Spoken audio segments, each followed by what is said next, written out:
Gipergidroz degani o'zi ko'p ter chiqarish. Yoz kunida eng ko'p savol beriladigan qilinadigan proseduralardan bittasi bu gipergidrozga qarshi protsedura. Bu botulinoterapiya protsedurasi bu qizimizga bugun shu protsedurani qilmoqchimiz.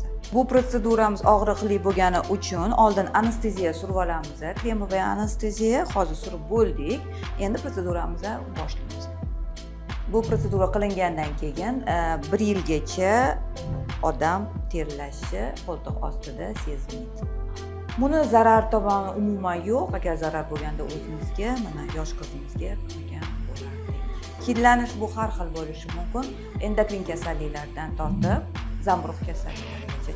O'ydan chiqmay qolsa nima bo'ladi? Hech nima qilmaydi, o'zi yo'l topib chiqib ketadi. Просто bu yerda apokrinovая потовая железа ko'p bo'lgani uchun apokrin bu joy bo'lgan joyda apokrin terapiyasi ko'p bo'ladi. Bu boshda, qo'ltiqda, kurakda, qo'ltiq mana eng ko'pi. Shuning uchun buni agar yo'qotsak 1 yilgacha maza qilib yuradi. Nega bu juda ham aktualni hisoblanadi? Chunki qora kiyimlar yoz kunida, oq kiyimlar kiyganda ho'l bo'lib qolishi, iz qoldirishi nojo'ya ta'sir bo'ladi. Shuning uchun обязательно bu botoksni 1 yilda bir marta qildirib turish kerak. Sizda ham terlash va hid muammosi bo'lsa, bu protsedura aynan siz uchun.